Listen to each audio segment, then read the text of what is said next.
background. Well, she was like, I don't have any place to put these. You want them in your office? I said, sure. I feel like it actually adds like more depth. Yeah, totally. You know, it's not just white and tan. Mm-hmm. Well, Joe's going to be happy. Well, yeah. I don't Joe know. is happy. Now you're going to ask what kind of plant it is. Couldn't tell you. Plastic? No. They're real. Oh, they're real. Oh, okay. Hell yeah. Stepping up in the world, being an adult here. Did they come out of your garden? Nope. From a friend's house. Okay. Hope they're not expecting to get them back. Because they may or may not be alive. Yeah, that's the downside of having plants is you have to take care of them, which sucks. I don't know. This one on this side looks like it might be like a parsley or something. Or right here. Oh, there we go.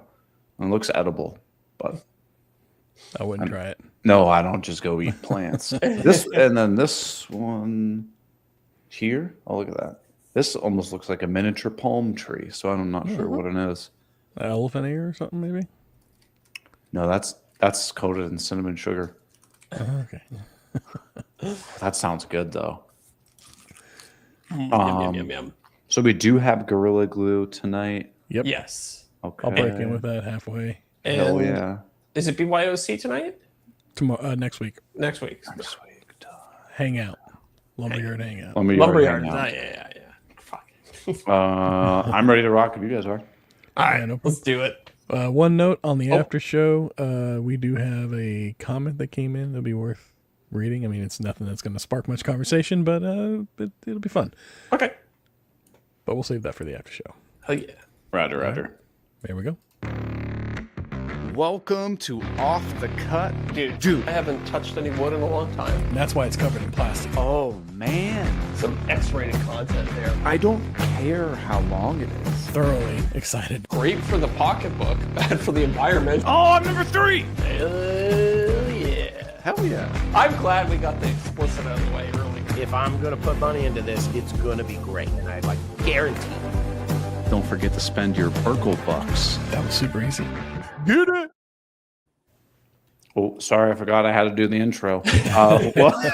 Welcome to Off the Cut, episode 217 for Tuesday, Hell yeah. May 19th, 2026. And although I forgot the intro, I can tell you one thing Zach has not forgotten.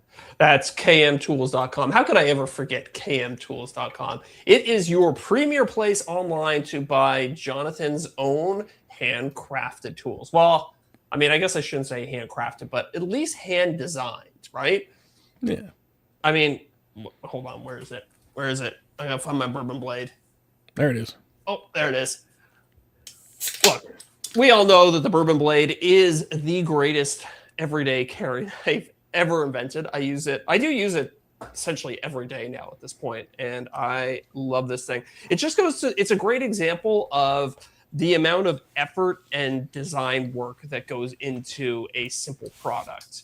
Everything on it is well thought out. It's well put together. It feels nice in the hand. And that's the kind of quality you get over at KM Tools. All their stuff is super high quality because if it's in their shop, it's in their shop, which is tagline I'm still trying to sell them. They haven't been biting on it, but we'll see. And you get to feel good about shopping at KM Tools because a portion of every single sale goes to support the Katz Moses Woodworkers with Disabilities Fund that puts tools in the hands of people who need them. And on the subject of tools and hands of people who need them, Jonathan gives us $50 to give away to one lucky patron every single month. So if you want to get entered in our monthly drawing for that, head over to patreon.com/offthecutpodcast and sign up. And then you will be automatically entered into our monthly drawing. Higher tiers get more entries, but, I actually kind of like it when the lower tiers win because it's kind of fun. Oh, yeah. Oh, yeah. We like it when anyone wins. That's true. It's always a good time just giving away a little bit of money to somebody. Now, I know what you guys are thinking. You're thinking $50. That sounds nice. But it's pretty nice. But what if I told you our good friend Bill Burkle over at WTB Woodworking has a brand new giveaway he's running? What? Right. Well, so I mean, know. Technically until I believe it's the 22nd of this month, the lifetime supply up to $1,000 bits and bits shopping spree is still going at WTBwoodworking.com/giveaway. Okay. But he's got a new one, and I want to be the first person to tell you about it. I mean, I'm on the website right now. It's not showing up. Well, it's because it's not available yet. Oh, Well, this is breaking news. Yeah, This is yeah. great. This is Hot inside off the information. press. I'm going to go No. to Polymarket and bet on this right now. Hold on. You should, yeah.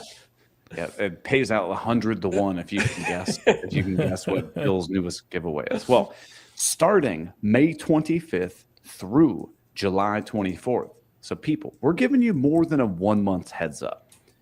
You can enter to win at WTBWoodworking.com/giveaway a 1.5 horsepower, 2 micron, not a bag, but a canister jet dust collector. Oh, wow. Okay, that's nice. Yeah.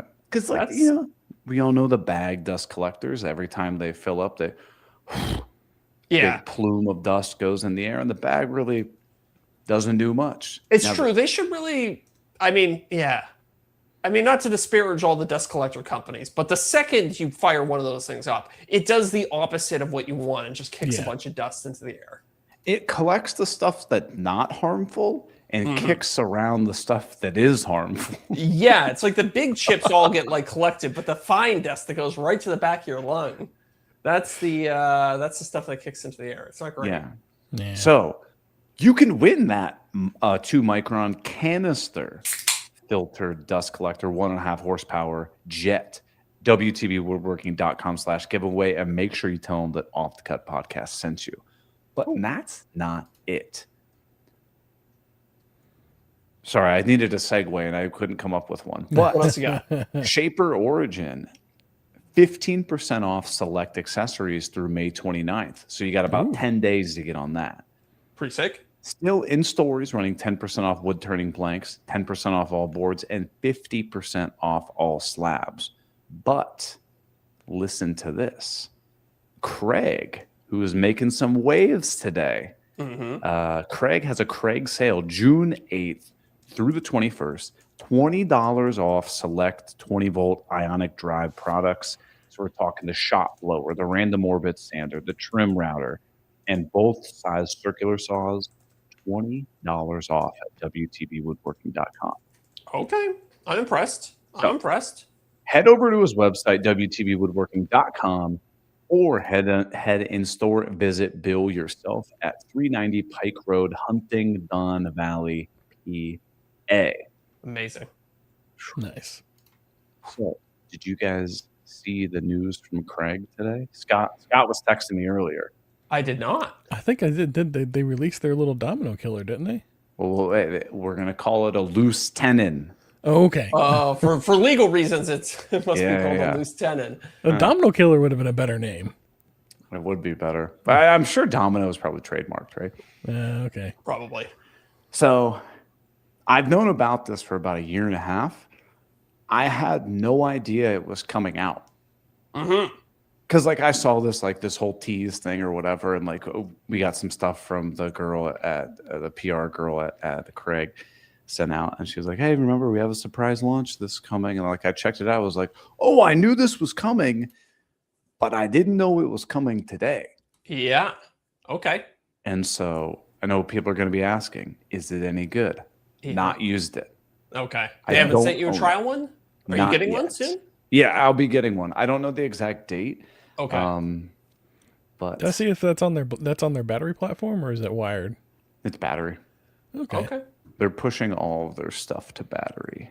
Of course. For a Get tool like money that, I in think there. it makes sense. Like, you're not going to do 1 million of those in a day, right? I don't know.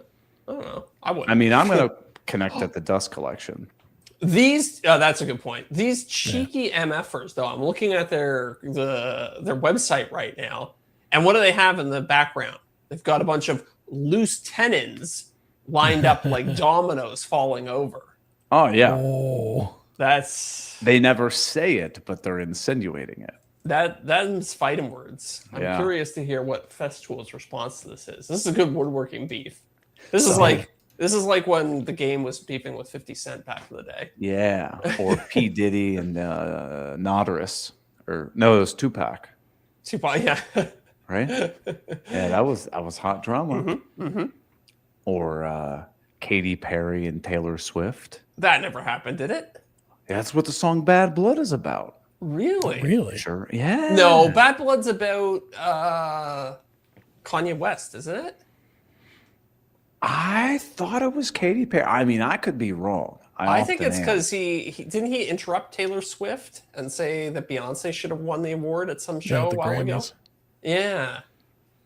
It's forever ago. It was like 10 years ago. Bad or Blood something. by Taylor Swift was written about Katy Perry. Oh, the song okay. addresses the fallout from their once friendly relationship, which deteriorated when Katy Perry allegedly hired several backup dancers right out from under Taylor Swift's Red tour. Ooh. Yeah.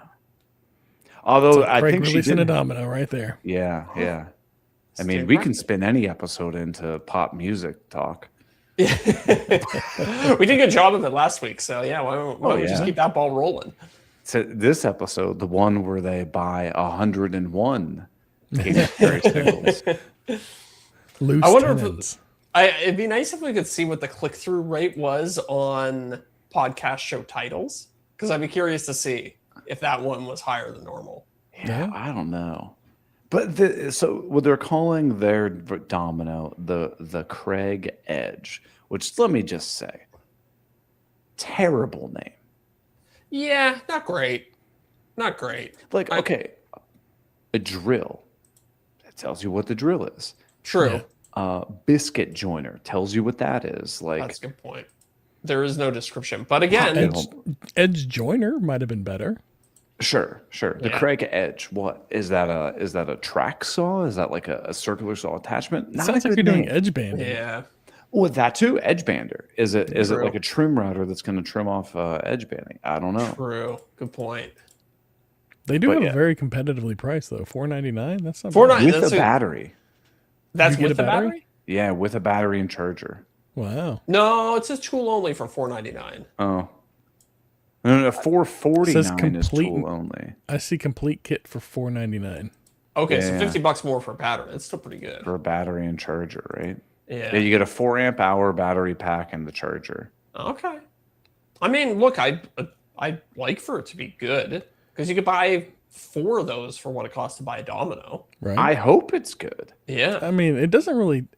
I don't know. I mean, I don't feel like it takes much to make a decent one of these. Like, it's just a drill bit that comes out and it's wiggles back and forth, right? So it's just about the Yeah. precision of that. Yeah. That's the only thing is if the precision is off, the Yeah. tool's done. Yeah. You know? Well, I wonder how much slop can glue tape up? You know what I mean? Like, how precise does it need to be? I think it's like 1/128th of an inch is your glue line typically. Is your glue? Yeah. Okay, that's pretty precise. Yeah, but I mean, like, you guys have probably used a biscuit joiner in the past, where make a little slot, you put the biscuit in, and it wiggles like crazy. Yeah, there's right? a good bit of play. My assumption was always that the biscuit swells up once it soaks up all the glue. See, my biscuits are always really tight whenever I put them in. Oh, Like, yeah? I always have the opposite problem where I can't, some of them are too tight and I can't get them in there. Yeah, I mean, I think a lot of it has to do with probably the manufacturing the biscuits in and of themselves. Yeah. Like, If they get wet, they just go, like any Yeah. moisture in the air, they swell up. Yeah. because I've got a bunch that Keith sent me. They're what's the Lamello brand ones, and those are all like seem like they're all dead on. Now, they're probably a hell of a lot more expensive than just like the DeWalt or the Bosch ones that That's you pick what up at yeah. Home Depot. But 100%. it's the same way that I've noticed for like with the domino. I just buy the Festool brand dominoes. Mm-hmm. They're more expensive, but they always fit into the slots perfect. I've tried to buy like the no-name ones on Amazon that come in like a little like, peanut butter filled pretzel container. Sure. Yeah. And I've noticed larger variances in those. Yep. Every time I order biscuits like that, it's like they have such a variance to them. I have to like test fit each one before so that Yeah. I'm not doing it while it's full of glue. Yeah. Yeah. So they're just yeah, not worth it. I don't know. I've got to imagine that as long as the tool makes an accurate mortise, that And that fence doesn't move. It's as Yeah. long as that's tight. yeah. But I thought that Festool had some like patent on that whole I'm technology. sure they do. I mean, maybe it's expired. Maybe they found a way to create a similar hole with using a different technique. Yeah. I don't know. Yeah. I'd be 'Cause curious to try it for sure. maybe they're just The patent is set to expire June 26. Of this Wow. year? Yeah. that's next Oh, month. maybe that's When- it. When's the coming soon on this thing? You know, Yeah. Yeah, I know. I don't know the launch date of Yeah. this. I bet you it's as soon as that patent expires. I wonder what the legality around that is. Like if Like marketing a product before. yeah, exactly. Like if you've infringed on somebody's patent, but you don't technically release it until the patent is expired. Is that okay? Well, I think they're not saying they're not listing anything here that would infringe upon that patent. Like they're not talking about how it works yeah. or anything like that. So right now it's Yeah. speculation, and then once it gets released, it's too late. There's no videos of the mechanism working or anything like I that. know. Yeah. I've noticed that. Interesting. The And only that- thing that makes me apprehensive is I would just be having to get into another battery platform. Yeah. I mean, I would have to be getting into another battery platform. Well, I guess not, because the whatchamacallit, the Domino, you can get a corded one, right? Yeah. Yep. That's true. But I hate another battery platform. But if I needed a Domino, Yeah. I would much rather have another battery platform and an extra $1,500 in my pocket. Well, that's what I'm saying. Like Yeah. Derek, do you have a Domino? No, I don't. I've considered getting one several times for several projects, but stopped short because it's a little much to Yeah. get for one Yep. project, and Yep. then not know that I'm gonna need it again. But like it keeps coming up enough that I'm like, maybe that's something that might be one of my next tools. Like I might pull a trigger on it. But this one at $4.99, like if it does the job, that I would go that route for sure. I would go the Crow route. yeah. Yeah. 100%. Like, listen, I hope it's fantastic because Right.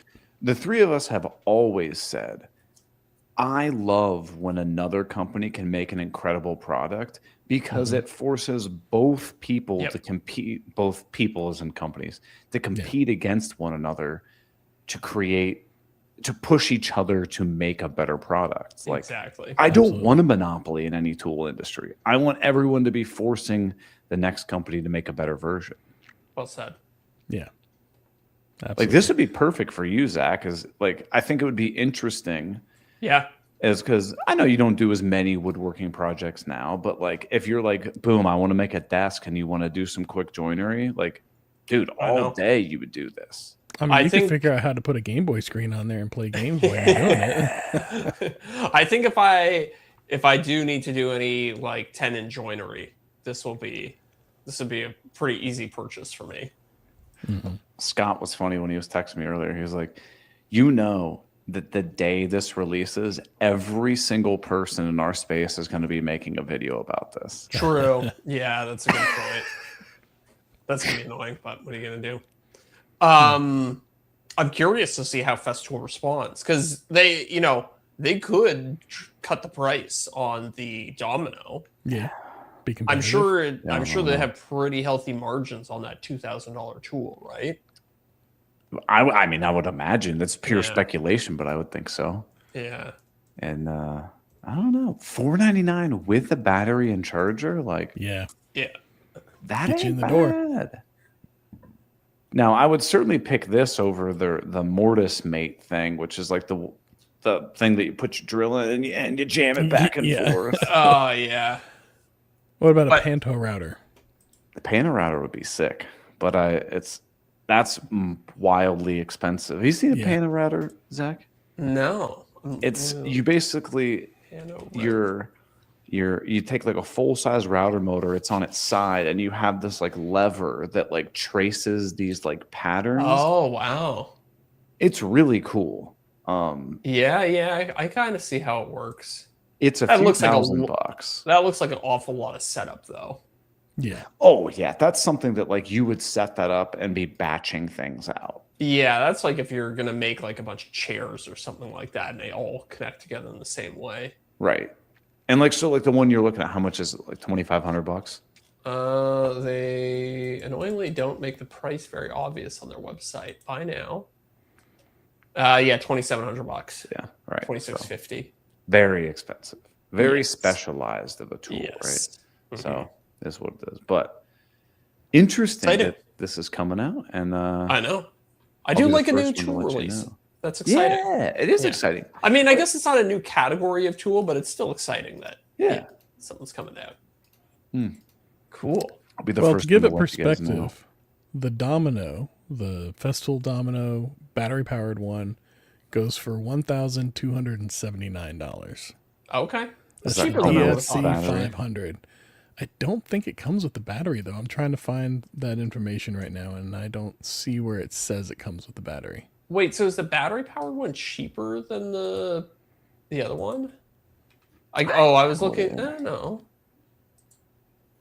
Is the battery one cheaper? Yeah, it is. Like the corded DF 500 is $1,359, and the corded DF 700 is $1,849. Okay. I guess the big one, the corded one's a little bit more powerful. Maybe it cuts quicker. I don't know. Maybe.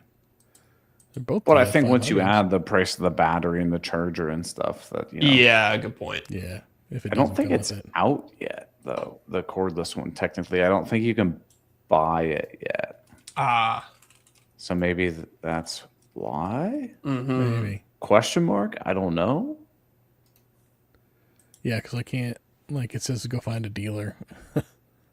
Right. Interesting. There's supposed to be a festival tool release today.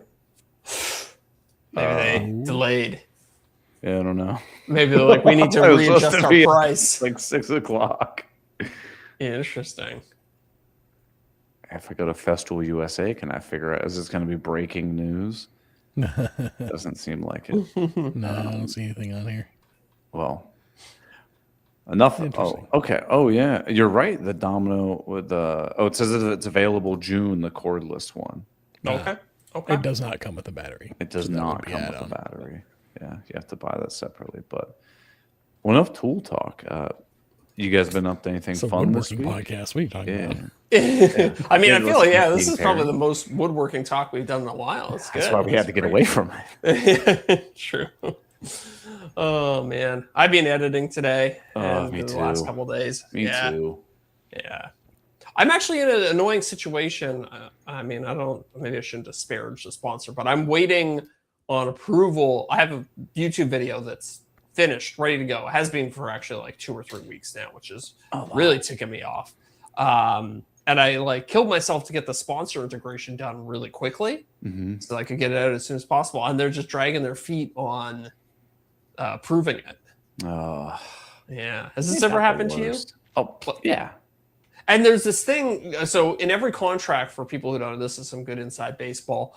In every contract, there's a auto approval language. So if the brand takes more than 72 hours in order to respond, then technically I can just post the video without their approval. But it's like, you don't really want to do that at the end of the day. You don't want to alienate them. There's also a bunch of they're supposed to send me a vanity URL and all these things, which I don't have, right? Yeah. So it's I could post it, but I don't know. It doesn't seem like a very nice thing to do. Yeah. I've gotten to the point where if they want me to do a vanity thing, I will find a way to just say check out my special link in the description. True. There is in the video, but then in the description I'll do whatever /STC or whatever the hell it is. But I don't even have even if I've done the integration, everything's done. I did kind of say it like that, right? Like I said, just check out my special link down in the video description. But I don't have that link. So even if I wanted to post the video, none of I wouldn't be able to effectively drive any traffic with the CTA call to action. Oh. Yeah. You ever thought about just making your own? Just making my own. Yeah. Like a Bitly. Special link. Like a just Bitly? Be here's the impressions or whatever. But I don't even know where they want me to point it at, right? I could make my own. Oh, so yeah, you're saying like, are you pointing it to their main website or a specific Exactly. sign up page Yes. or like, Or is there like yeah, a discount code or something like that? right. See, this would be something where I would just reach out to Brianna, whoever you work with at Influent, and just be like, hey, I'm going to be posting the video in 24 hours, regardless of if I have the link or not.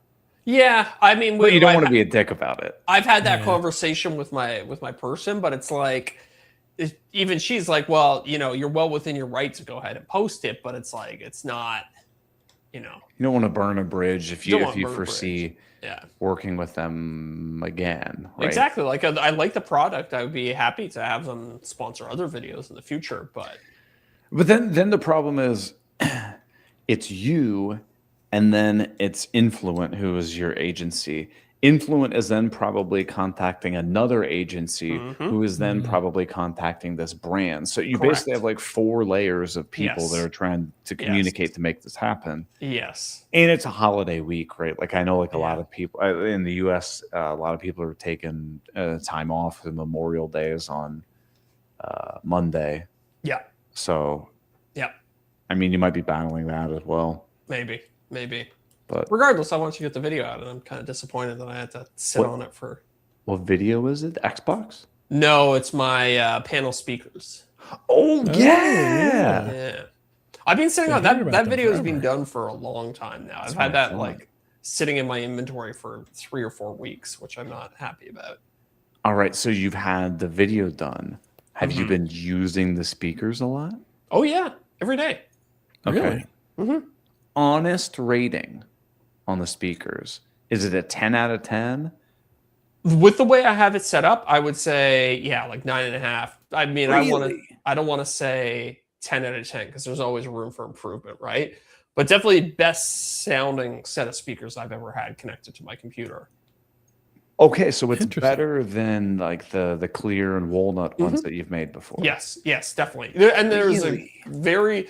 I think, so I'm always reluctant to put comparisons in videos where, like I play one speaker, play another one, because people are like, well, it gets kind of, I don't know, distorted by my own speakers. But I think even in that comparison, you can hear that the new speakers are clearly quite a bit better.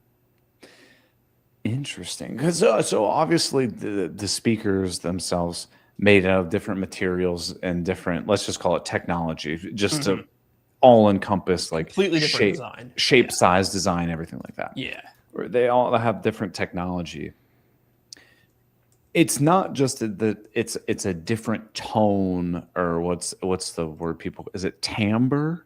Is that the, I guess. I don't even know what timbre really describes, but I've definitely heard people use that word before. it sounds like a good word, right? Yeah. Let's pretend it is. Great. Is it a different timbre, or is it like, oh, this one has way more like range and That's is a it good question. preference, or is it genuinely better? I think genuinely you'll see so I bought that fancy microphone to measure it. So I can say objectively, like it is better in that it's a flatter, more accurate sound. So you're not having if you look at an EQ graph, you're not getting tons of dips and valleys. You're getting exactly. You get smoother a relatively straight line. Any especially recording in an untreated room, you're going to have dips and valleys. But compared to the old speakers, it was a much more flat and consistent line. And I would say subjectively, just from listening to them, there's a level of like clarity that you don't get. It's kind of hard to describe, but it's like individual sounds are much clearer and things don't get as mixed together, if that makes sense. Yeah. You would say everything was bonded very well. Yes, I would. Oh, That's I my guess that's segue, Derek. Are we transitioning then? Yeah. Okay. I was Okay, going to give it a okay. few more minutes, but that's cool. We'll go ahead and do it now. Yeah. I got to, flip a couple things here. Jump the gun on me. Oh, I'm sorry. But whenever you're working on a project in the shop and you put in the hours of effort measuring, cutting, and sanding, last thing you want to do is for your project to fall apart because the glue didn't hold. That's why we each carry Gorilla Glue in our shops for various purposes. Be that they're traditional wood glues, your super glues or CA glues, or the original Gorilla Glue. It's all handy, all dandy. We use it in the shop. It dries to a natural color, is less yellowing too, cleans up with water, is non-foaming, and that bond is actually stronger than the wood itself. You know, the Gorilla Glue I've been using in my shop on some of my projects recently, and I gotta say, it's nice. Like it's good and clean. I don't have any issues with it as far as like drying to like a funky color or stuff falling apart. That didn't happen. It works great. And the epoxy, they have that 2-part epoxy, which is great for like filling in knot holes and stuff like that, because then I can just squeeze out just enough, give it a quick mix, drop in maybe some black if I want it to be black, put it right sets in in my 5 hole. minutes too, right? Yeah, it sets really quick. Yeah, 5 minutes or so. Yeah. We're good to go. So I like that. I like that epoxy for that use. And watching this video, this very elegant video that you've generated for well YouTube, played, Deric. it was it reminds me of a good wood trick where you use a little bit of CA glue to effectively act as the clamp for wood glue. Yeah. Yeah. That's a good trick. And you can do that with Gorilla Glue. You can use a little Gorilla Glue CA glue, a little Gorilla Glue wood glue. Wood glue, yeah. Instant bond. And something I learned. If you have any questions about their products, you can go to their website, and they have an AI Gorilla agent there. No way, really? Do they Answer really? any questions? They do. What? So you can ask it all about their products, and it'll answer any questions about the products. What URL would I go to, Deric? It's just, you can you can start off by going to gorillatough.com/offthecut and get yourself started there with some wood glue. Check out their Gorilla AI. That's gorillatough/offthecut. gorillatough.com/offthecut. That'll be in the show notes if you need it. Heck yeah. Yeah. Right on. So back to the speaker thing. Yes. Really? It's that good? Like, come on. I think it's foam. I know, right? Well, it is kind of interesting. Like, did you add a subwoofer with it? I did. Yes. Okay. So that is the one kind of catch to it, is that like they do suck in the low range. I had to go to some effort to make them better. You know what I mean? Like they're very good in the mid to highs, and then the low completely sucks. So and they're a little cut off, like 2,000 hertz, 5,000. No, hertz? lower than that, like 300-400 hertz, something like that. Oh, wow. Yeah, that's actually pretty good. It's not bad. It's not bad. Yeah. Huh. It's just, it sounds, maybe it's more like 500-600. It sounds weird using them without a subwoofer, kind of like tinny, like laptop speakers or something like that. Okay. Okay. Would you say they're just like bigger versions of like those little laptop speakers? I wonder. That's a good question, actually. I don't know what kind of technology goes into those little laptop speakers. Okay. Because I mean, space-wise, space is obviously constraint with laptop speakers. Yeah, so they can't have a lot of room to move around, oscillation moving, right? Yeah, yeah. That's interesting. I have seen some laptops that have little dedicated subwoofers. The crazy thing about a subwoofer is like we think subwoofers need to be big, but you can have a relatively small subwoofer. Like the subwoofer I ended up including on my desk build is, I think, 5 inches. So it's like, it's big, but it's not like huge. Oh yeah, 5 inches is huge. Yeah, 5 inches is plenty. You can ask my wife. It's more than enough, she would tell you, actually. It's just about how it's powered, right? Yeah, exactly. Yeah. It's a power. It's the motion of the subwoofer, not the size of it. Yeah. It's the material it's made out of. Yeah, I don't know, but this project did make me appreciate that. Like you were like, oh, it's foam, it can't actually sound that good, but it kind of made me appreciate it. It's like maybe the materials don't need to be expensive in order to get a good sound out of them, you know? When you were saying that, it reminded me of my my high school days where we like to upgrade car speaker systems and stuff. Yeah. And I remember and I'll be curious if you guys remember this. There was one brand out there that was asininely expensive that would always tout just absurd materials that their speakers were made out of. That were like, I mean, it would be like a set of speakers and it'd be like $3,500. Whoa! Like just like your front speakers, you'd be like, man, I wish I had the money for that. You remember a brand called Focal? No, Focal. No, did you get it back in the day? Go on like Crutchfield.com and like look at car speaker stuff? Yeah, but they would have these like bananas materials that their speakers are made out of that no one else would make them. It's literally banana peels. Yeah. Speaking of, I am going to have to redo the speaker system in my car. Oh, buddy. Get some Focal speakers. I might have to get some Focals. Yeah, we'll see. Oh, yeah. The Focal, Focal car speaker. Just build in the flat panel speakers into all of your door panels. So all your door panels like vibrate on you. I mean, you could actually do that if you wanted to. You could make like the outside skin of the doors into the whole outside of your car, like all the panels of your car is just like a rolling speaker. Yeah, exactly. Probably sound like ass, but be fun. Here's a Focal Utopia. Oh, Utopia. $2,100 for a pair of speakers. Okay. How do you spell it? Focal. Oh, okay. You think other than like rattling the doors off your car, would you be able to tell much of a difference between just like normal listening to music with that and then the speakers that come in like a standard automobile built in the last couple of years? I don't know. Sometimes I think no, and then I get in a car that has really bad speakers. I'm like, oh, this sucks. This is actually quite bad. The tweeter is made out of beryllium. Oh. I don't even know what a beryllium is. Yeah, I mean, that's a great example of why you just throw fancy materials at people and they get all excited. And it comes with like a clear crossover and stuff. Ooh. A bi-ampable external crossover. What does that mean? I don't know, but it's got it. You know, they look real pretty and stuff. See, I don't know. I think there is a level that as long as your car is of like a certain trim level, like I don't think upgrading the stereo is worth it.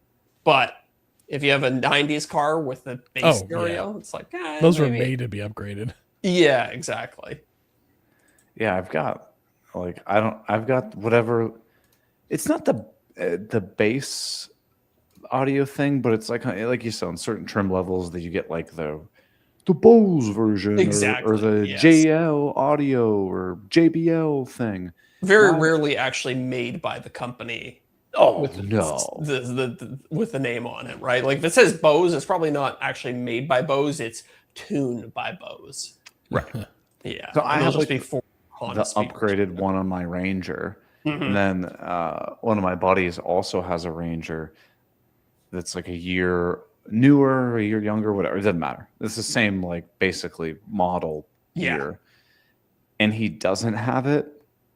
Dude, you cannot tell a difference between. Interesting. Between them. Mine maybe has a little more bass to it. Maybe. But if you're listening to music and I would hop in his car then go in mine, you'd be hard pressed to tell a difference. Interesting. Okay. Huh. I mean, yeah, I wonder, again, it may very well be that it's just the same speaker setup with a, slightly different tuning applied to it or something like that. But I'd be curious because like sometimes I know with certain trims you get like, you get the Bose system and it's not necessarily that they're way better quality, but it's more speakers or there's a dedicated subwoofer or something like that, right? Yeah. Yeah, he doesn't have a subwoofer in his, I think. And then mine have like the tweeters that are on like the A pillars that kind of aim at your ears, where he just has the ones that are in the doors. Yeah. You really can't tell that much of a difference. I think a big thing with car stereos too is that it's like at lower volumes, you're not going to hear much of a difference, but as you get louder and louder, that's when things you don't lose the clarity like you do with like cheaper ones. Yeah, exactly. But like, because most people cruise around, like, let's say their volume goes to 30 in their car. Most people are cruising around at like a 6 or a 7. Exactly. Right. Yeah. Unless you're like, this song's a banger and no one else is in the car. You might go to like a 12 or a 15. Yeah. But no one's listening to their car at 30. I was thinking about this. My TV has, I think, 200 different volume notches. You listen to like the first 20. I don't even, not even, I don't even like go outside a range of like 4 or 5. You know what I mean? Really? Yeah, I think my TV goes to 100, and I'm usually somewhere between like 10 and maybe if it's a quiet movie, maybe I go up to 20. Yeah. Mine has 100, and it goes up in increments of 0.5. Oh, that's Interesting. stupid. Yeah. That's a Samsung thing, isn't it? Mine's a TCL. Oh. I keep it at like 54, and if if the dishwasher's running or something like that, I might bump it up to 56. It's probably because the volume's in metric. Maybe, Yeah. It could be. It could be. Yeah. Huh. Interesting. So, did you figured out what speakers you're gonna do in the car yet? You're gonna put the foam speakers in the car? I don't think I can put the foam things in the car because that would be too much of a pain in the ass. Yeah, but I'm trying to like, do I want to do a subwoofer in the trunk? Or is it just like 4 normal speakers? 2 in the back, 2 in the front. Is that okay? Have you thought about making this like a potential test crossover? And what I mean by that is I built let's call it, I don't know, we're brainstorming here. I built a modern subwoofer. So you talk about like what goes into building a subwoofer. Maybe you wire up the speakers and do all that tech and stuff like that. And then you're like, now we're gonna go and shop and build the subwoofer cabinet. And you know where this is gonna go? In my retro BMW, which is a project that I'm working on. And you're going to make this like custom subwoofer enclosure that's going to go in there. So people who are familiar with your channel are going to get it hit with the tech that they love. But it's a little boop. Yeah. I tweak, wonder. They could even do like a call to action. Like, if you want to hear more about the car, let me know in the comments. I'm curious. I go back and forth about whether I should do the car content. I don't know. Sometimes I'm like, maybe I should just keep it as like a me thing and a hobby. I know. Yeah. I know. Just somewhere where I can go and like work on it. The interesting thing about working on the car too is like when I'm working on speakers and game consoles and stuff like that, I'm pretty confident about what I'm saying. I have enough of a knowledge base that I know I'm not going to like say something wrong. Whereas with a car, I'm still learning a lot, Give me an example. Okay. What's something that you would work on that you would be fine doing it yourself, but you wouldn't feel confident to make a video on it? I don't know if this is a great example, but I am going to like replacing the. Well, that turned out okay actually. I had to replace all the brake lines on the car. Great. Okay. And it was kind of complicated. I was doing a lot of things. It took me way longer than I thought it was going to take. And I didn't necessarily know that I would actually be able to do it. You know what I mean? Like, I didn't know that I was going to be successful at the end of it. And that's a hard proposition to make a video about. I understand. Like I might get to the end of it and be like, God damn, I actually have to take this to a mechanic who actually knows what they're doing and have them sort it out rather than trying to keep pounding away at it myself. Sounds kind of how I feel about my garage door upgrade video. Yeah, kind of, right? Like, at least you had a million other things to I know put in that video. But if it's so. And like, I just ordered I'm going to replace the valve cover gasket because it's leaking a little bit. And it's like, I'm willing to attempt it, but I'm not 100% confident that, I'm going to do everything correctly. And there might be some mistakes that I have to go back and fix. And I don't know, from a logistics standpoint about making videos, I don't know if that's a good idea. And I think, I was changing cabin air filter this weekend. Mm-hmm. Like, it's already a bitch to manipulate yourself. And it's like, I want to lay down to get into that spot, but you can't. And then you get to deal with the effing camera too. I know. I don't know. A lot of like the car videos that I've watched, they almost always have like the forehead mounted or the chest mounted cams, and they're just talking through what they're doing. Yes. So Yeah, that's it might be that's an easier in option. that respect. Yeah. Also, I'm working on the car in my driveway. There's like people walking by and stuff too. You're a little exposed. Yeah. And I'm constantly running into the house to get different tools and stuff like that. If I had my, like $5,000 camera sitting out there on a tripod while I run into the house, somebody could just walk by and grab that thing. Yeah, that camera might walk away. Yeah, exactly. So that's something to consider as well. I am so like self-conscious when it comes to filming not in the garage. Yes. Like if I got to go to Home Depot and I just want like a quick clip of me like going up to a rack grabbing something, dude, I'm like doing all these double takes because I don't want anybody to see me. It makes me feel awkward, makes me feel uncomfortable. Like, do you bring the full like camera, or do you? Hell no. Yeah, I'm using my phone, and I'm just gonna just gonna prop it up on something across the aisle. That's why I like I got the little Insta360, and whenever I go and I shoot in like a store or something like that, it's got a magnet on the back, and it'll just snap up against one of the poles, and I can just film real quick. Ooh. Yeah. Ooh. Yeah, that's a good technique. Those little action cameras are very discreet. It's nice. Yeah. I need to spend time with mine. I got a DJI. DJI Hero. DJI. Yeah. What's it called? It's the GoPro Osmo thing. GoPro. Is it Osmo Osmo? Action or something? Action. Yeah, the action thing. I need to spend time with mine because I know right out of the box it's going to have like auto white balance. It's probably going to have these things where it artificially adds a bunch of like sharpness and like color grading to try to make it look good. I need to try to find settings that will make it as close to my GH5. Is that what I have? Mirrorless camera? Yep. See, everybody at home, Zach knows way more about the tech that I use than I do. I want it to look as close to my GH5 camera as possible because now when I use it, it's like obvious. It's switching. Way whatever editing software you use will probably have some sort of like color match technology where you can match the two videos. Yeah, that's a good point. Is that what that balance thing means? I don't know.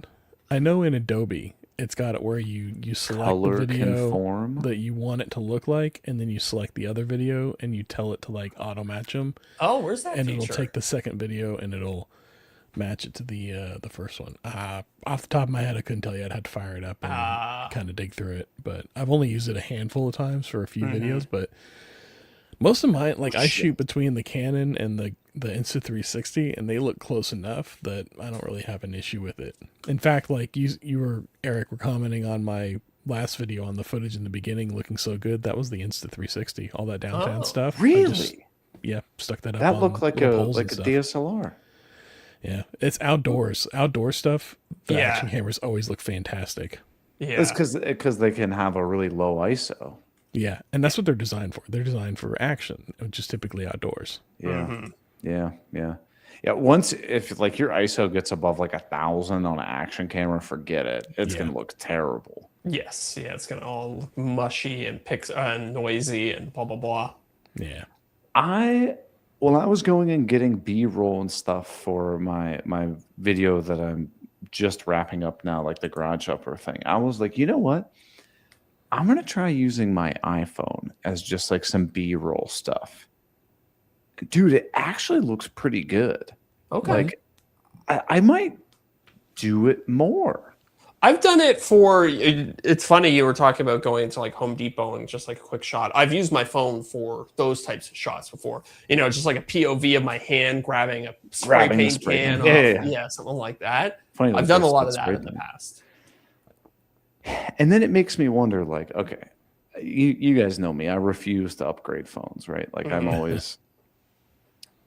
I've upgraded the battery on this many times, and it's just tanking. It's an iPhone 12, which is 5-6 years old or something like that. Yeah, true. It's crazy. So you just did the battery upgrade on that a few months ago. I know, but I didn't do a OEM battery because I'm not paying Apple all their money for their effing battery. I thought you replaced the charge port. Did you do both? I've replaced the charge port as well. Oh, okay. But I got the charge port from the iFix things or whatever. What's it called? iFix it. Yeah. I got it from them. Charge port works fine, but yeah, the battery, it's just tanking again. So I'm like, I think it's time. And I've gotten to the point where like my phone would just freeze when I'm trying to do apps. I'm like, oh, that's not good. I think it's time to upgrade. So I'm like, do I get the Pro iPhone thingy that has like the better cameras and stuff if I'm going to use it for like B-roll and stuff? I'm like, yeah, it's a write-off, I guess, right? Yeah. Get that cinematic view. But you're going to have a big phone, right? Can you stand having a big phone? Well, they don't make the small one anymore. Yeah. So are you going to go complete opposite direction? Or I guess they make a Pro that's kind of like mid-sized, right? Yeah, I'm not like the extra large one. I don't need that. Gotcha. I mean, you could always enter your old man era and just start carrying around an iPad mini as your phone. True. Ooh. Although I think don't the iPads have worse cameras? Probably. Oh, maybe. Yeah. I don't know. I think they, for whatever reason, they put the best cameras in the phones. But you get the big screen then. Yeah. Well, you use the iPad exclusively for going to national parks and holding it out in front of you. Sporting events too. Yeah. You guys, you know exactly Concerts. what I'm talking about. Oh too. yeah. Oh yeah. Yeah. People that go to out in the public with their iPad and taking pictures. Like, there's a special place in hell for those people. There's nothing worse than that. I would rather you have a selfie stick than walk around with an iPad taking photos. Yeah. Oh yeah. It's funny the cultural divide on selfie sticks. Like I've traveled around the world and it's like, yeah. All right, so let's settle the debate. Where do you guys land on the selfie stick? First, do you own a selfie stick? No. I think maybe somewhere I have one for my action camera. Okay. But I've never used it. I don't. Oh no, I take it back. I have like an 8-inch one for my action camera, but it's for scuba diving because it's a buoy. So if I would drop it, it just floats. Does that count? I got one of those. It's just like a handle though. Like it doesn't do an extension. It's not really. It's just something to like. I think to like point stuff. What I'm talking about is the stick that you mount your like phone 4 to. feet. Yeah, it's like 4 feet with a little okay. clamp on the end of it so you can put your phone on it. So I know I do not have one, but you do, Zach, for the action camera. Somewhere. For the action camera, somewhere, yes, but I don't know if I've ever used it. Now, are you morally opposed to them?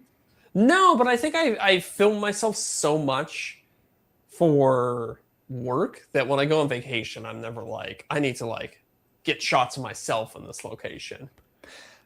That's kind of how I feel. Like if I'm like, I'll take pictures and videos of her. Yeah.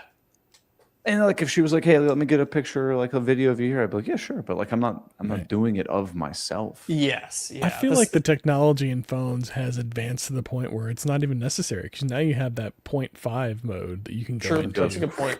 That ultra wide lens. The ultra wide, exactly. So it's just not necessary anymore. True. Yeah. I want to get one of those. You got long arms like us. I want to get one of those foldable phones so that I can like fold the camera around and use the good camera to look back at myself instead of using the crappy selfie camera. You might have just made the only selling point possible for a foldable phone. For a foldable, yeah. I've thought about getting one before. It scares me though. I think I would damage it. The soft screen really freaks me out. I was like in the shop and then you pull your phone out of your pocket and it's got a little bit of like sawdust on it. Exactly. Like, yeah. Imagine if that was a foldable screen. Or God forbid you're doing like any concrete work or masonry or anything like that. Oh yeah. You just destroy your phone instantly. So I hear you. I think you guys all make very reasonable cases. Mm-hmm. I think you guys are missing the most obvious one that all of us would do. We all did it with flip phones. We all did it with slide phones. You're going to be sitting somewhere and just constantly go, open, close, open, close, open, close, open, close, open, close. Yeah. I wonder if you could, some of them are big, like, or are you talking about the ones that fold, like that are the form factor of an old flip phone? No, I'm talking about the ones that's like a small book. Like a small Yeah. book. I wonder You're if you gonna sit could there open and that. just I think stick around with it. You're just gonna go True. like this while you're waiting for something. Open. it's Close, just basically open, just close, a open, close. fidget spinner at a certain point, That's what right? I'm saying. Yeah. Like we all had the thing where you had the foldable phone and you put your thumb in it and you kind of open, you like flick it back and forth. Yeah. Yeah. I love my slider phone to just go up and down, up and down, Oh up and yeah. down. Or you Great, like pull those. it out of your pocket and you do one of those little like quick things and it would flip Yeah. it open. Oh, so Yeah. cool. So cool. Yeah. Derek, you know that was the move. It's you don't even touch it. You just, Like Hello? she's flipping open your knife. Yeah. And then you do the same thing backwards when you do the wrist the other way, and you could Yeah. hang up by just Or you get slapping the shit out like of the it. mad phone call and you slam it shut. Yes. Oh yeah. I love rewatching 90s TV or maybe early 2000s TV where they're all, the cops have flip phones and they're opening and shutting them really aggressively when they're angry on calls. Oh, you get mad on a call now. It's just like Yeah. Yeah. In the iPhone, the hang up sound is so non-intimidating. It goes boop boop boop. It's almost It's- like, excuse me. It should make a noise on the other end, like somebody slamming down a receiver Right. whenever you hang up a call. Big hard knock. That's what What they I- need on the phone when you're on a phone call. There needs to be an aggressive hang up button. You can Yes. press it and the phone vibrates and like fire comes on the screen and on the other side it's yelling at them or something. I agree. And you I get agree. punched through the phone right. right in the Something. side of the head. Yeah. Or you hang up and it says, "This person just aggressively hung up on you." Have a nice day. Or not.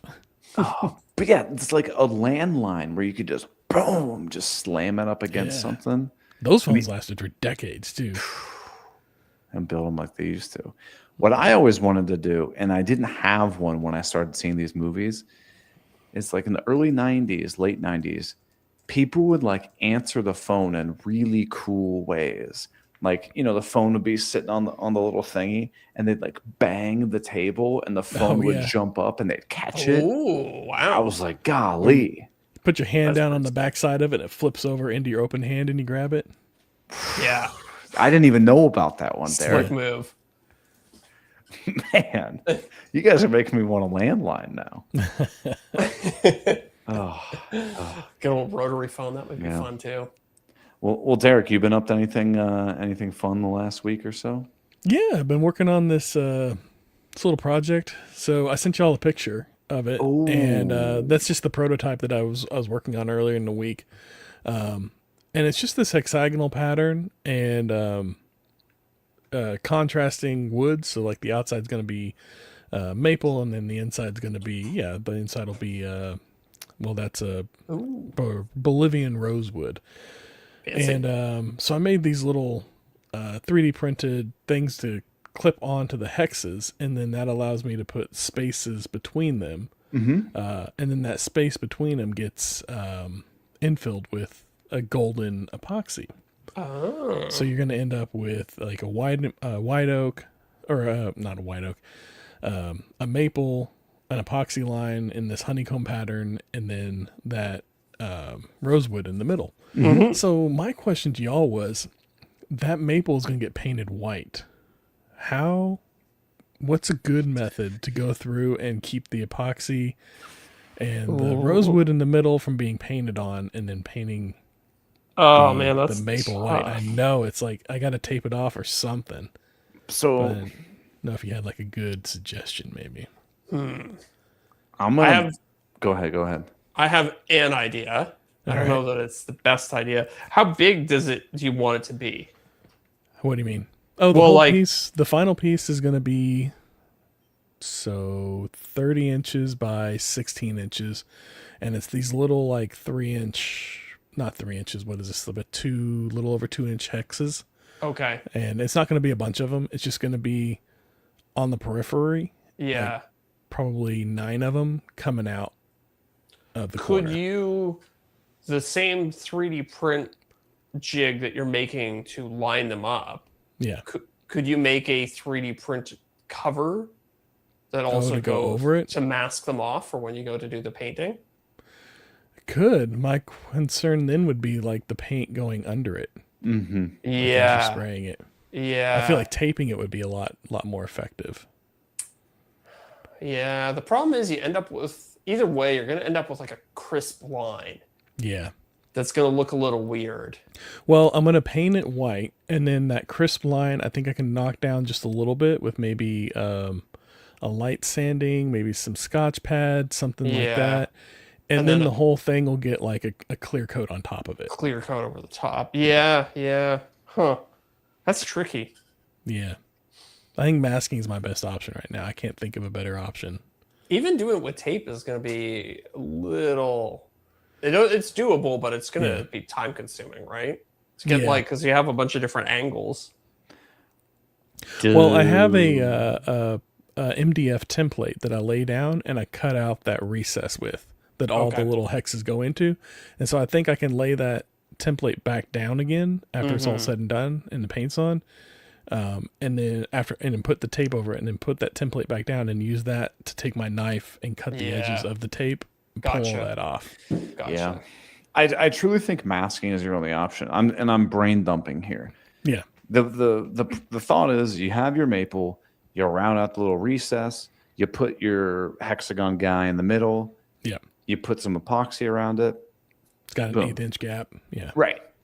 The problem is you're gonna then want to sand everything flat. So if you paint it before. And then add the hexagons and epoxy and all that kind of stuff. You want to sand it flat. Now you're going to burn through all that white paint. So you have to do the paint after you've inlaid the hexagon thing and added the epoxy, right? Exactly. Like that's the only option. Yeah.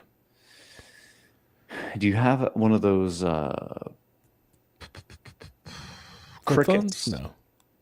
The vinyl. Oh, No, yeah. no, yeah. Yeah, I know what you're saying. Yeah, that's good. Yeah, cut out a little vinyl thing. Like it's almost like a vinyl template. Like you're putting like a vinyl decal on a car. You're painting it and then you peel it off. Although that does make me think. I have seen some people whenever they do laser work, they have like this blue film that they lay down on the wood pieces. And then whenever they go over it with the laser, that allows it doesn't leave like that smoke markers, and they pull that off at the end. So maybe I could get some of that and lay that down over it because it's kind of transparent, so it'd make it easy to cut the lines. True. And it would be solid, so it's not like masking tape where you got lines, layers of it going over one another with tiny little gaps. Yeah, that's not a bad idea. That might be a better option. Oh, is it called contact paper?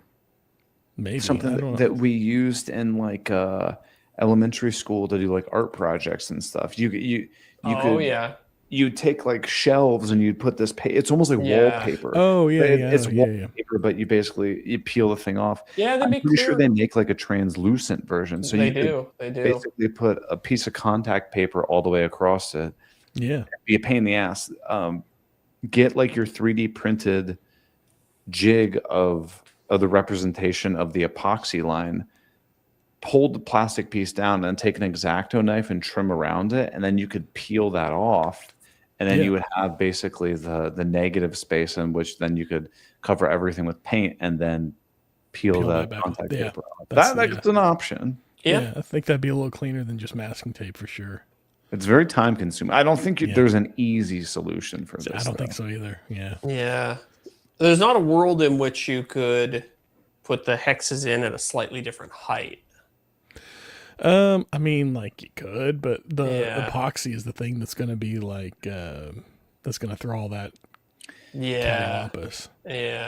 If you go levels, what if you did? Okay, from the center, the hexagon is actually the highest point. Yeah. The epoxy is the lowest point.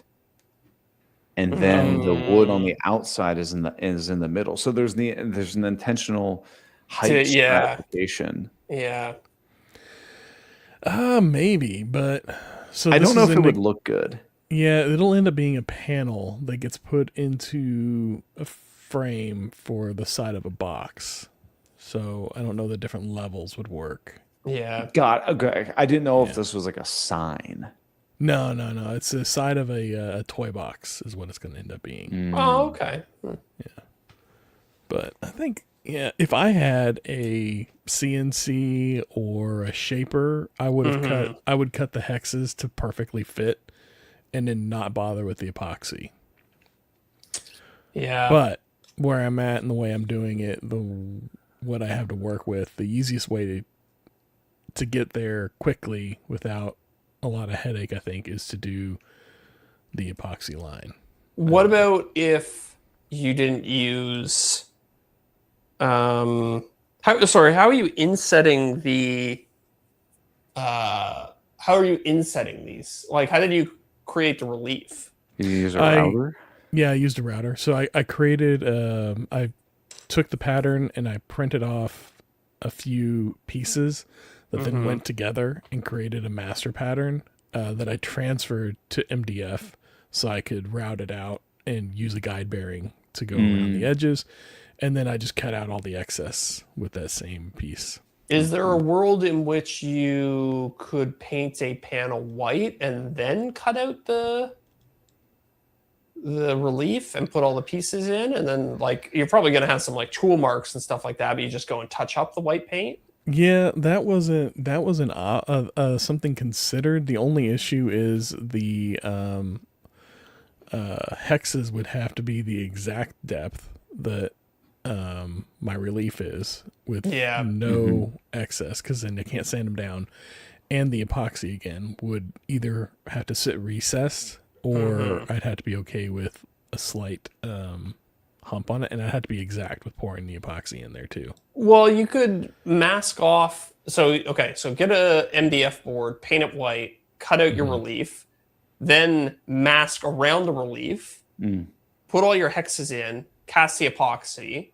pull off the tape that's on the relief, which you installed before everything, and then you would have something that would be relatively clean. And if you needed to sand it to kind of like correct any small imperfections in level, then you could just touch up the MDF where the sanding occurred.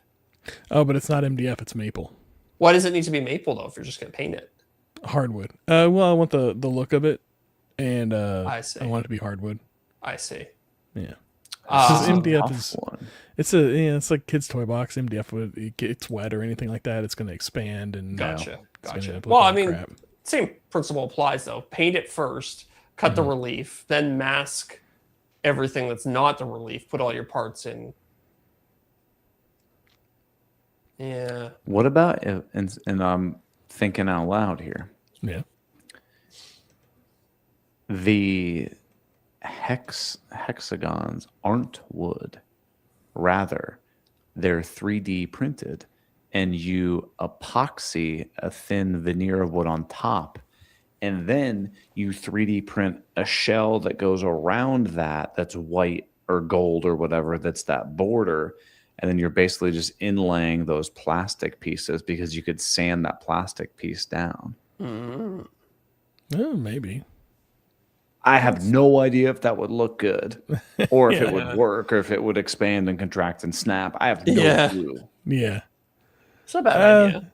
If it wasn't going to be a family heirloom piece, I might experiment with something like that. Yeah. Understood. Yeah. But yeah, this is a family piece. This almost seems like a perfect, like this is you might be able to do it by hand, but yeah, if you had a CNC. Oh yeah, absolutely. This would be done. Right. Yeah. Can you get a CNC? Can you like go to Makerspace? Yeah, I probably could like get away with doing it on like finding someone that's got a CNC, or just like getting the shaper or something like that and finally like pulling the trigger on that. But I feel like for my audience, which isn't like I don't have much of an audience, but to come out the gate early on with something like that in videos, I feel like would be very alienating to an audience. Understood. But I don't think it would be alienating if you're like, hey, almost in the video, you could be like, I tried this, fail, tried this, failed, tried this, failed. Yeah. I really need a CNC, but I can't afford one. I should go out and like find something nearby. Here's how I got by this problem. I went out and found someone in my neighborhood who had something, and like that, this is a skill that you should as a beginner builder leverage. You should leverage the people and resources around you when you hit stumbling blocks, and not just sink money into it that you don't have. Take my car to the dealership to get the brakes worked on. Got it. Exactly. Exactly. Yeah. Exactly. No, yeah, I hear you. Yeah, I'll play with it some more. Yeah. Yeah, let me think on that. That's interesting. It's an interesting conundrum. Yeah. Hey, Tough one. I tell you what, patrons or listeners, if you have any thoughts, send them in. Yeah, absolutely.